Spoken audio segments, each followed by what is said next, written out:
इस वीडियो में हम बात करेंगे 1993 की फिल्म माय फेवरेट सीजन के बारे में, जो कहानी है एमिली नाम की औरत और उसके भाई एंटोइन की, जो अपने बिगड़े हुए रिश्ते को सुधारने की कोशिश कर रहे थे ताकि वो दोनों अपनी माँ को संभाल सके। बर्थ नाम की औरत बढ़ती उम्र के साथ कमजोर होने लगी है, इसलिए अपने फार्म हाउस को हमेशा के लिए छोड़कर उसे अपनी बेटी एमिली और दामाद ब्रूनो के घर जाना पड़ रहा था। उस गांव से दूर एमिली अपनी माँ को शहर में ले आई, पर अपनी माँ की बिगड़ती तबीयत की वजह से वो परेशान रहने लगी। एक रात उसे पता चला कि बर्थ अपने कमरे में नहीं है। वो घर से बाहर अकेली बैठी थी। बर्थ को ना तो उस घर में चैन की नींद आ रही थी और ना ही वो खुश थी। एमिली को अपनी माँ की फिक्र होने लगी, पर बर्थ सिर्फ ये सोच रही थी कि एक आलीशान घर खरीदने की एमिली को कोई जरूरत नहीं थी। वहाँ से जाने के बाद एमिली ने बर्थ को अपने आप से बातें करते हुए देखा और उसकी परेशानी और बढ़ने लगी। इसलिए वो अगली सुबह एक हॉस्पिटल में गई जहाँ उसका भाई एंटोइन काम करता है। एंटोइन और एमिली दोनों अलग अलग शहर में रहते हैं और वो एक दूसरे से 3 साल बाद मिल रहे थे, क्योंकि 3 साल पहले अपने पिता के फ्यूनरल पर उन दोनों की बहस हो गई थी। इसलिए एंटोइन समझ गया कि एमिली किसी परेशानी की वजह से उसके पास आई है।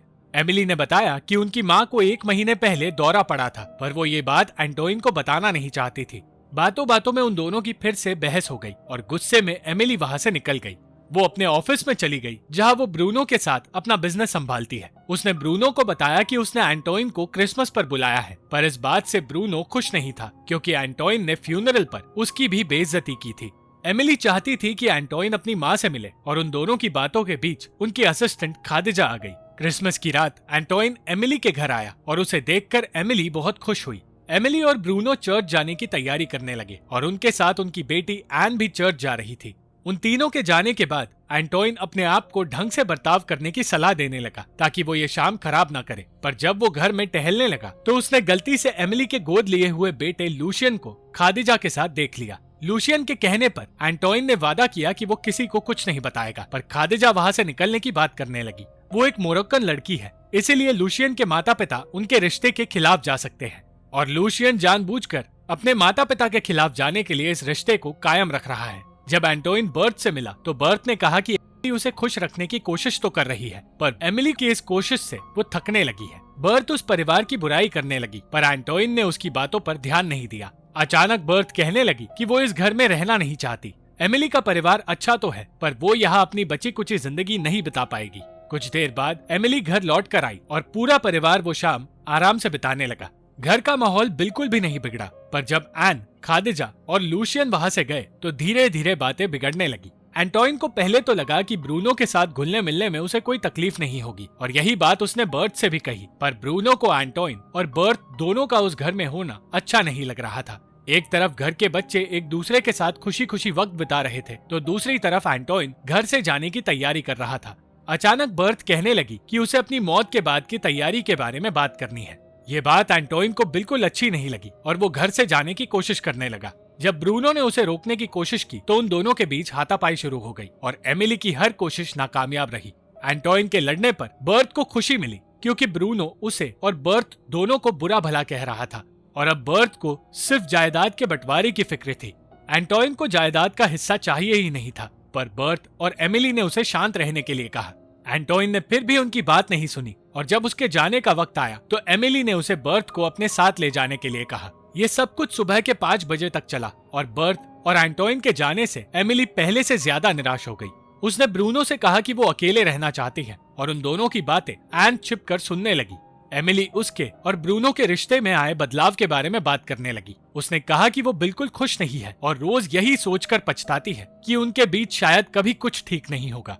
ये सब कुछ सुनकर एन भी निराश हो गई और उसे बेहतर महसूस कराने का काम खादिजा ने किया। बर्थ फिर से अपने फार्म हाउस में जाकर रहना चाहती थी, जहां उसने अपनी पूरी जिंदगी बिताई है, पर शहर से दूर अकेले रहना उसके लिए सही नहीं होगा और ये बात एंटोइन जानता था, पर वो अपनी माँ की ख्वाहिश पूरी भी करना चाहता था। इसीलिए वो बर्थ के साथ उस फार्म हाउस की ओर बढ़ा।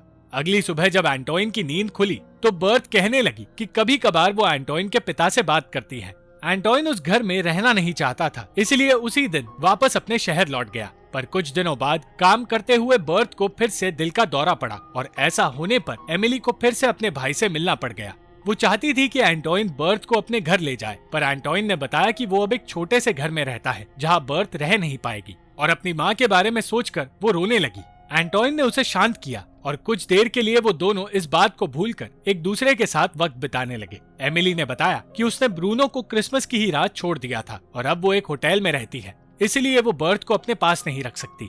वो ब्रूनो से अलग तो हुई, पर अलग होने के बाद वो खुश रहने लगी है। एंटोइन ने पहले तो कोई रिएक्शन नहीं दिया, पर वो इस खबर को सुनकर बहुत खुश हुआ। कुछ देर बाद अचानक एमिली की तबीयत बिगड़ने लगी और उसे होटल में छोड़ने की जगह एंटोइन उसे बर्थ के पास ले गया। बर्थ एमिली से अब भी नाराज थी और उसकी नाराजगी बढ़ गई क्योंकि उसके बच्चों ने उसे एक नर्सिंग होम में भेजने का फैसला किया।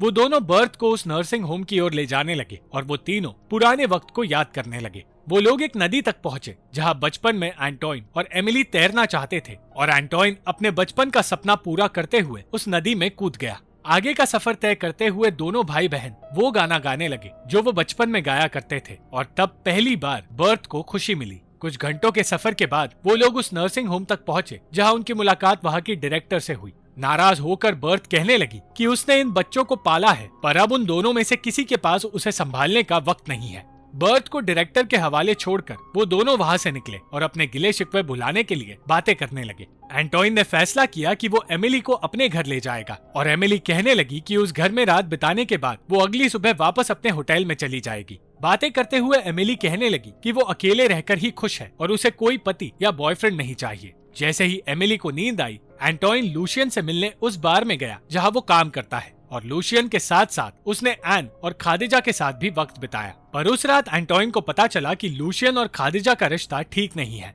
इसलिए वो एन और खादिजा को लूशियन से दूर ले जाने लगा। एन से बातें करते हुए उसे पता चला कि उसने अपनी पढ़ाई छोड़ दी है और अब वो एक म्यूजिक शॉप में काम करती है। कुछ देर बाद लूशियन खादिजा के पास आया और अपने बर्ताव के लिए उससे माफी मांगने लगा। एक तरफ वो दोनों अपना रिश्ता सुधारने लगे तो दूसरी तरफ एन एंटोइन से कहने लगी कि उसी की वजह से एमिली ब्रूनो से अलग हुई है और वो दोनों ही अब खुश नहीं है। इस बात ने एंटोइन को सोचने पर मजबूर कर दिया और वो बिना वक्त गवाए एमिली के पास जाने के लिए दौड़ा। उसे डर था कि एमिली उसी की वजह से अपनी जान दे देगी, पर एमिली को सुरक्षित देखकर उसे बेहतर महसूस हुआ। उस दिन के बाद से एमिली एंटोइन के साथ ही रहने लगी। एंटोइन एमिली को खुश रखने की पूरी कोशिश करता रहा और उसके साथ अपने रिश्ते को सुधारने लगा, पर एमिली को उसके साथ रहने में अजीब सा महसूस हो रहा था क्योंकि अब वो दोनों बच्चे नहीं रहे और उन्हें अपनी खुद की जिंदगी बच्चों की तरह नहीं बितानी चाहिए। कुछ दिन बाद वो दोनों बर्थ से मिलने गए और उन्हें बताया गया कि बर्थ की तबीयत पहले से ज्यादा बिगड़ गई है। बर्थ उन्हें देखकर बिल्कुल खुश नहीं थी और वो कहने लगी कि उसे तीसरा बच्चा भी पैदा कर लेना चाहिए था क्योंकि शायद वो बर्थ की देखभाल करने की नीयत रखता।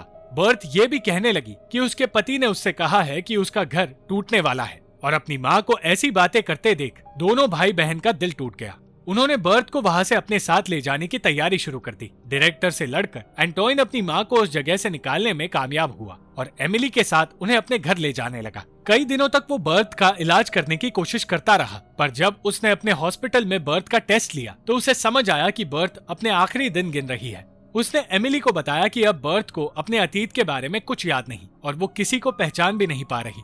अपनी माँ की इस हालत की वजह से उन दोनों को पछतावा होने लगा और ठीक उस वक्त एक अनजान डॉक्टर एमिली के पास आया और उसके करीब आने की कोशिश करने लगा, पर उस आदमी से दूर जाकर वो नदी किनारे गई जहाँ वो अपने माता पिता के साथ वक्त बिताया करती थी। वो अनजान आदमी वहाँ भी आ पहुँचा और फिर से एमिली को पाने की कोशिश करने लगा। इस बार एमिली अपने आप को रोक नहीं पाई और उसका उस आदमी के साथ अफेयर शुरू हो गया। घर लौटने पर एंटोइन को पता चला कि एमिली वापस अपने घर चली गई है और उससे बात करने की कोशिश में एंटोइन उसके घर में घुसने की कोशिश करने लगा।